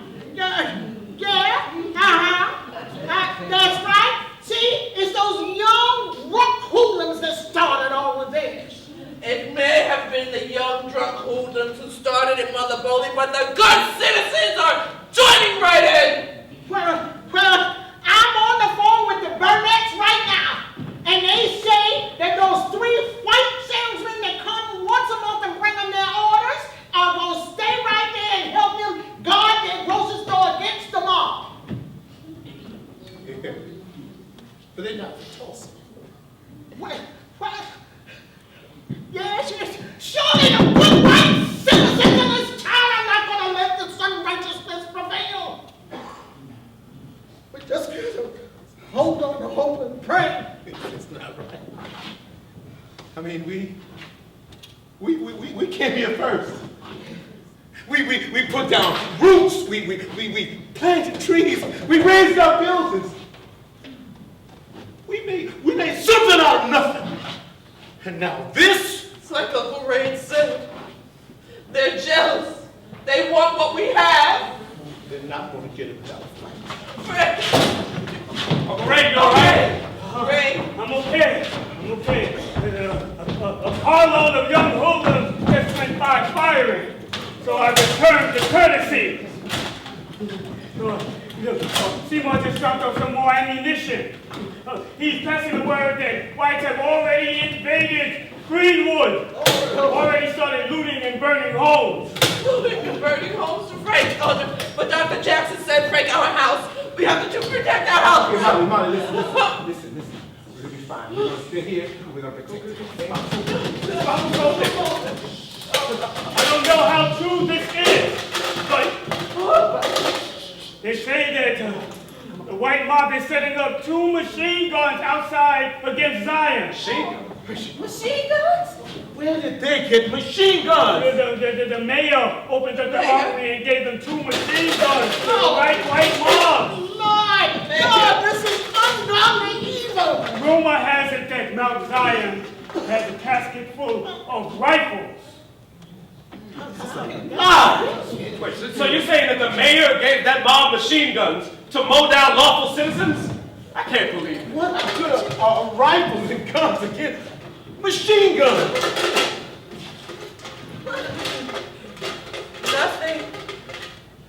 Nothing. It's hopeless. Frank, let's just pack up and go now while we have time. Frank, please. Let's just pack up and go while we have a moment. We can't do this.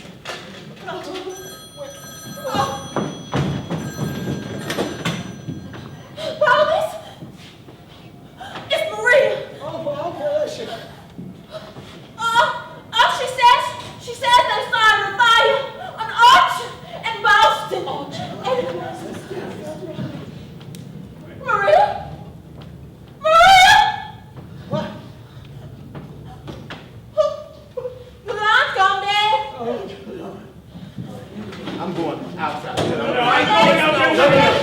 You have to stay. We have to protect the women. Don't worry about us, son. Don't worry about us.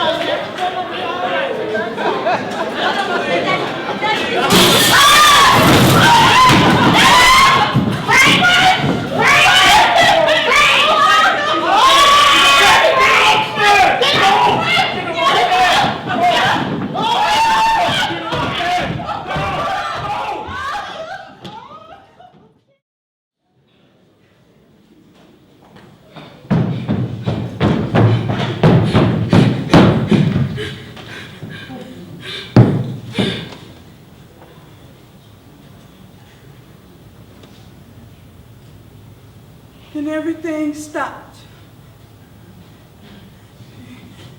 Everybody started to think the danger was over when they made it through the night. The Tulsa Star comes out with headlines that the trouble is over. Then, the invasion. It was all a plan to invade Greenwood at the break of time.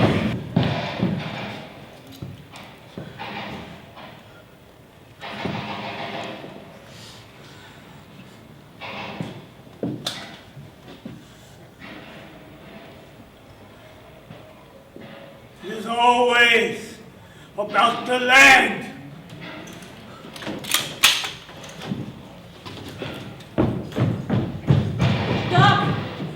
you still all right?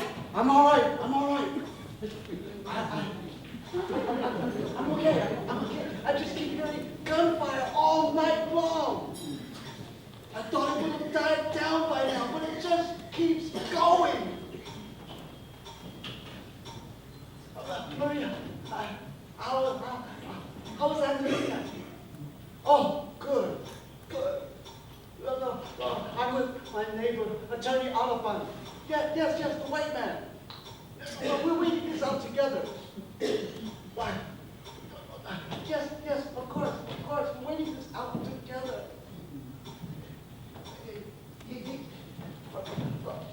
Bill is up in the tower with a couple of vets over at Mount Zion. Well, they're holding everything at bay over here. I really feel pretty safe.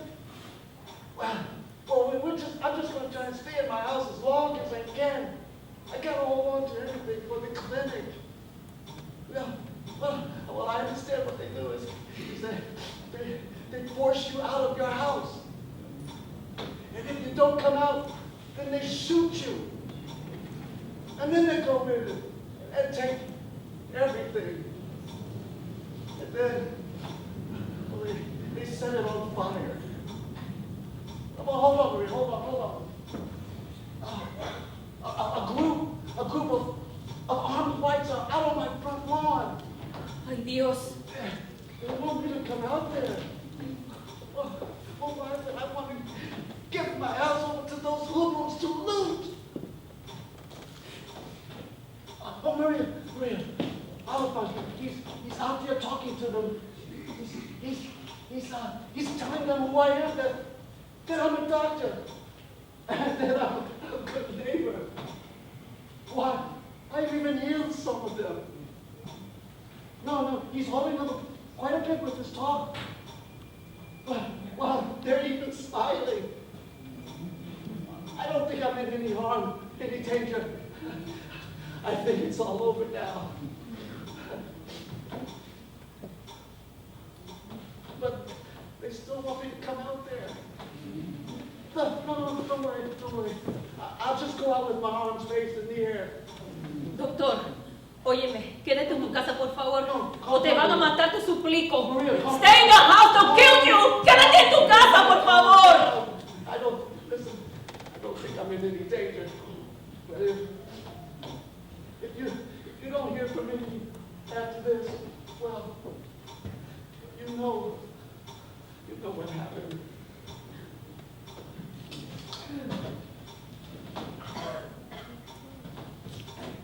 Vaya con Dios.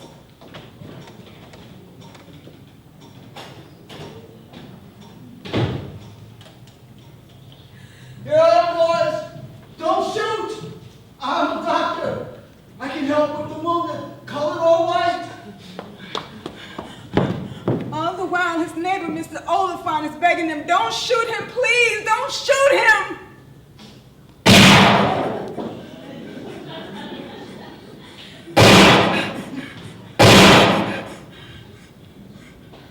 They shot him twice, then a third time. They went in Doc's house and took and destroyed everything. Ripped his telephone from the wall. And Mr. Oliphant got him to the White Hospital in South Tulsa, so they burned out our hospital in Greenwood, but they didn't want to treat him. Now, Doc, he tried to hang on. They say, him and 5 of the Negro doctors was laying on the convention hall floor, down to their wounds for hours. I saw him laying out on a flatbed truck. And some other men, they were taken to detention centers. Dios me cuide. I wake up to the smell of smoke. Grab Angelina, my baby, and run out of the burning house. Everyone is outside. Men, women, children in our nightclothes, barefoot, running away from everything we have. Dodging bullets, glass, electric wires falling down all around. They had cut them. I run back to the police, turn the corner, and run into a white mob outside the Real Teatro. They chased me down the alley and back and then out into 4th Street. The safe zone was open. I run inside. It is so dark. Ay, Dios me ayuda. I on the stage, in front of the pictura screen. A blinking light coming from the balcony. It is blinding me. I see some steps where they play la música, and they see me and yell, "There she is! Get that nigger girl!" No.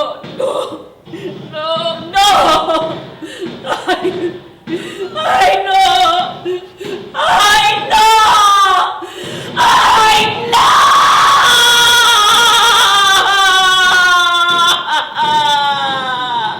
Angelina! Dios mío! I fell into the darkness, and I don't know what happened to my Angelina. My Angelina! Oh, come with me. They took Angelina and have to find that I heard my Angelina! Maria, they had women and children in the basement of Reverend College Church and the Holy Family Cathedral. Maria!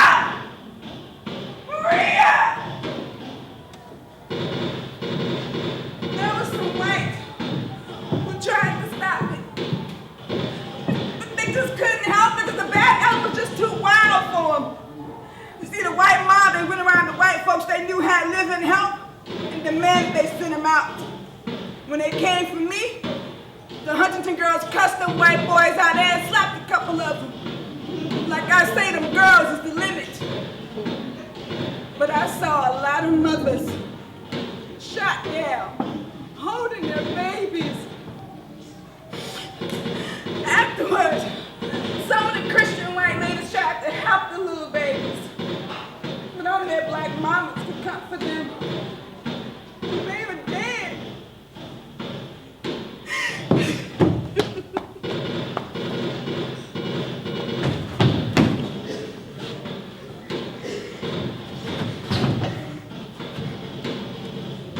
George Miller, white physician, tried to help wounded black men writhing and breathing on the street. Shot many times in the chest. Whites stood around slashing with knives. Miller tried to help, but whites wouldn't let him. Impossible situation. Unable to help dying man.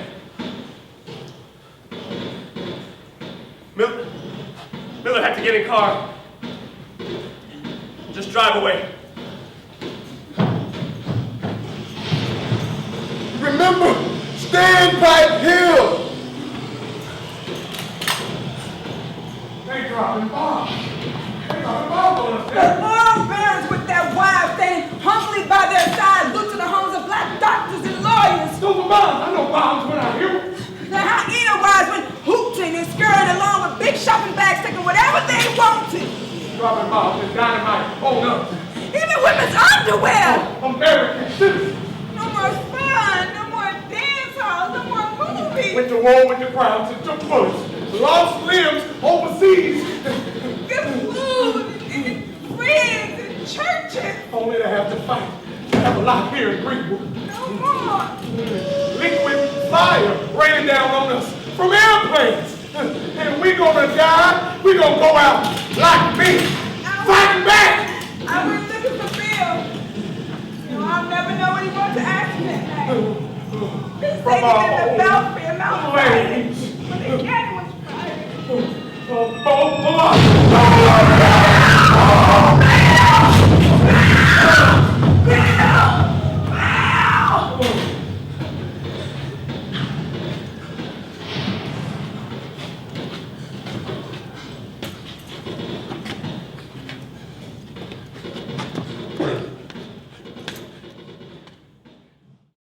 Martial law was declared. 11:59 a.m. on June 1st, 1921. colored men put up a gallant fight, fought like tigers. But they were outgunned and outnumbered. All remaining blacks placed under arrest. I obtained a copy of Known Dead and Wounded from Red Cross Records.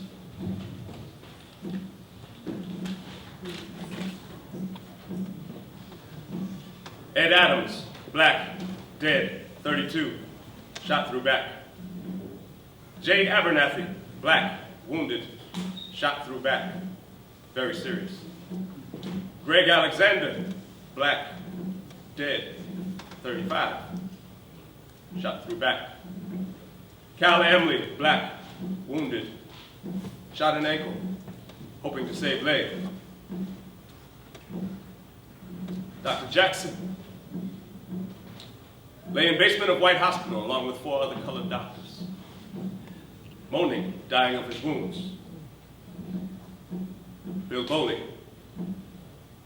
35, decorated veteran. Everywhere the smell of blood. Whites armed to the teeth, hanging out of motor cars, firing at will. Greenwood, a dream lost. Smitherman wrote, at 9 p.m. the trouble started. By 2 a.m. the thing was done. 5:30 a.m. a whistle blew.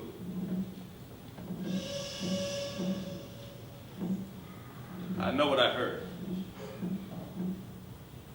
I'll never forget it. Bombs from planes overhead, raining sticks of dynamite, fire set, gunshots, deathly screams. They swarmed in on Greenwood to feed and destroy, like locusts.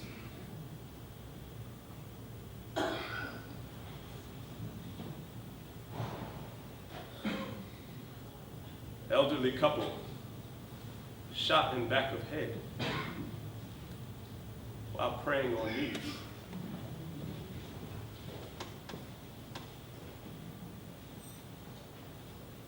Blind amputee, dragged up and down Greenwood Avenue, tied to car. Women shot running with their babies. Maria Bonilla.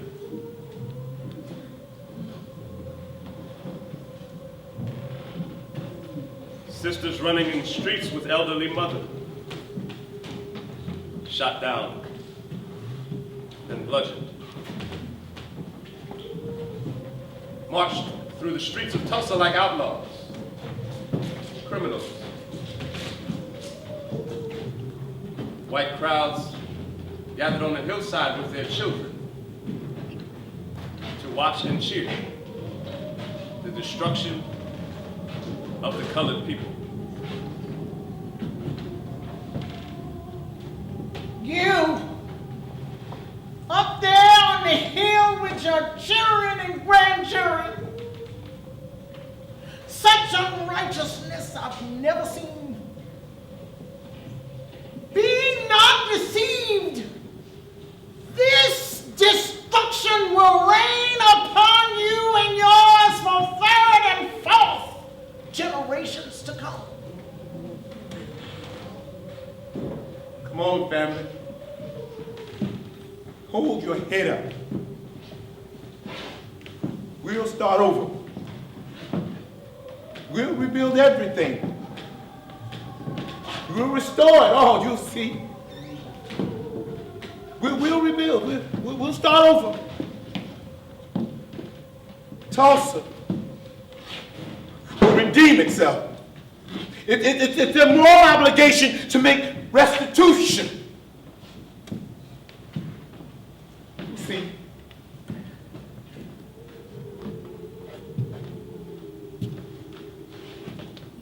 once upon a time in America, in the year 1921, there was a black paradise. A flowering black community in Tulsa, Tallahassee, Oklahoma, called Greenwood. Blacks who fled the oppression of the South came to carve themselves a place in the Indian nation. In a mere 36-block section of town, these African Americans, Indians, and Jewish people owned and operated 600 thriving businesses. An entire community completely burned to the ground in a 12-hour period. A major black economic movement is halted. A powerful independent spark stamped out. Violently.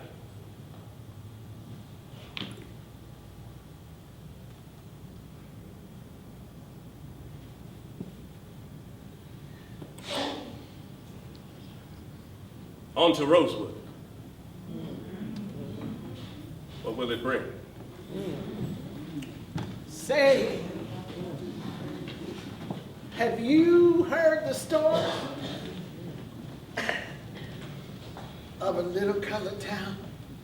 Way down in Indian Nation. On a lovely sloping ground.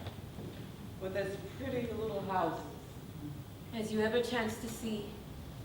With not a soul, colored folks are standing in the street.